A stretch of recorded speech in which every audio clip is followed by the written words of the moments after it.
Hey everyone, welcome to my YouTube. I'm Meg and my content is all PCOS related, and today we're going to be talking about the top 4 exercises for women with PCOS. Thanks to everyone who's following along on my journey. If you're new here, welcome. Every week I upload a PCOS related video on YouTube and a weekly summary of what I've been doing each day to keep on track with my fitness journey. And I also upload daily on TikTok, so go check me out there. Here's my link. Okay, so let's get into the video.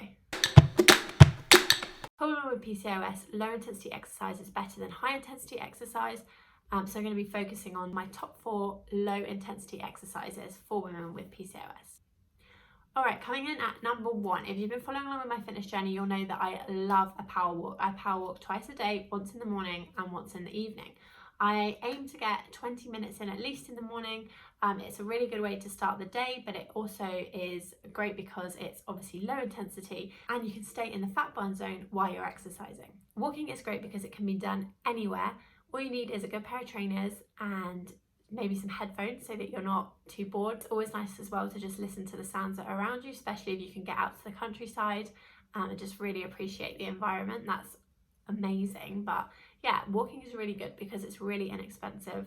Any fitness ability can do power walking. I'm not talking like, you see them going like walking like this. That's not the power walking that I do. I just walk fast for sort of an intense amount of time. So as I was saying, in the morning I do 20 minutes and in the evening I try to get in an hour, but it usually varies between 40 minutes and an hour and a half, but aiming for that hour.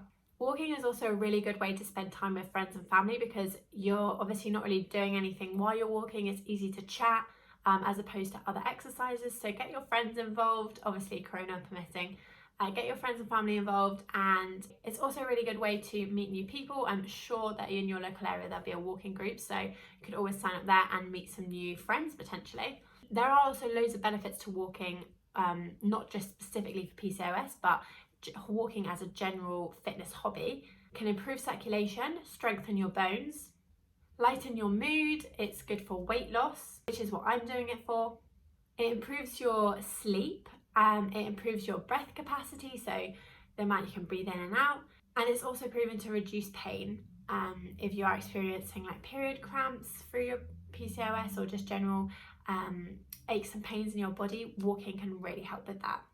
So the second type of exercise is weightlifting. Weightlifting is kind of intimidating as a topic. I straight away think of like full-on bodybuilding men going for it in the gym, but it actually doesn't have to be like that. There are lots of gyms that have really good facilities for all levels of weightlifting, and if you're not comfortable going to the gym to do weightlifting, you can always start at home, which is what I'm doing, and you can get some like little weight dumbbell kits to start with. I'll put a link down below on Amazon. That's what I'm working with, and they are really good for just getting into weightlifting, and then once you feel more confident, then maybe you can move to the gym. So weightlifting is really good for women with PCOS because we actually have the ability to build muscle quite quickly. And the ability to build muscle quickly is good news for burning fat and burning extra calories. So I would recommend trying to get like weightlifting into your exercise routine twice a week, which is what I'm currently doing.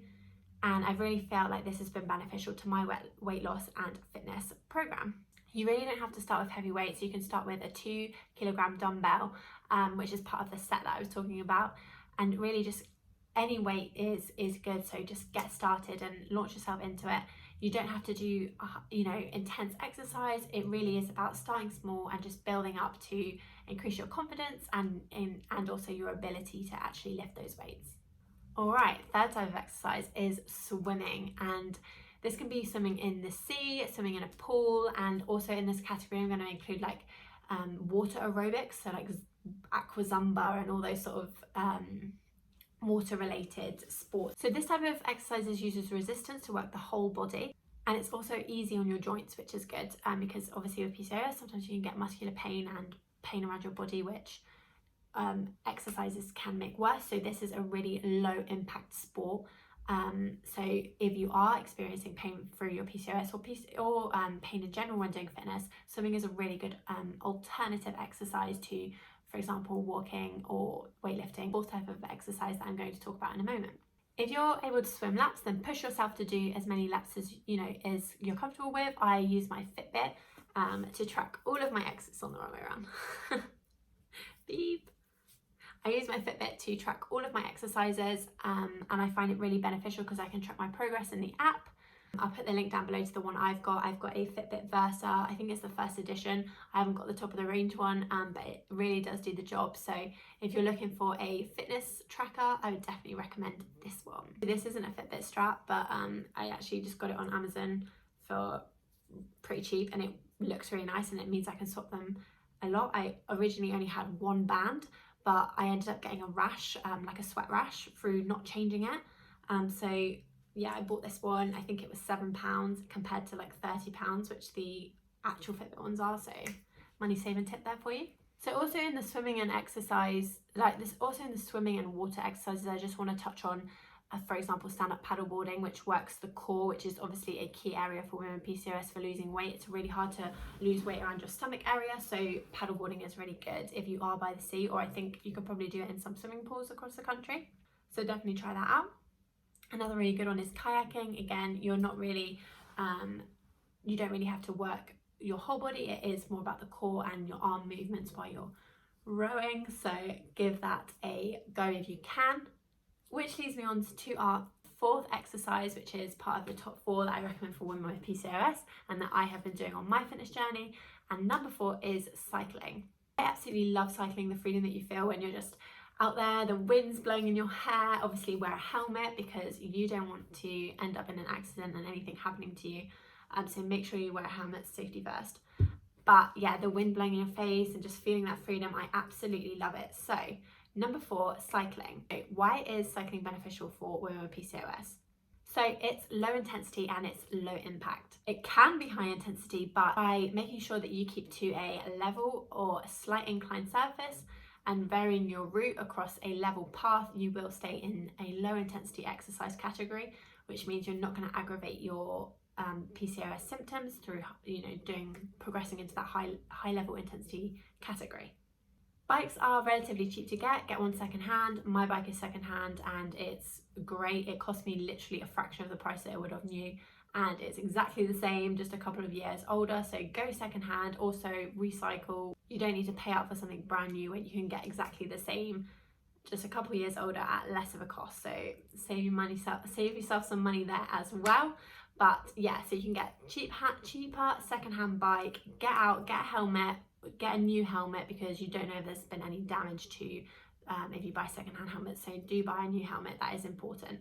If you're not confident riding a bike outside, gyms usually have spinning classes or the stand exercise bikes. You could go there if you have a gym membership, and if you don't, you could always invest in a stand-up bike for your home. They don't cost very much. I mean, they are expensive. They're probably about £100. I'll put a link down below in the comment section.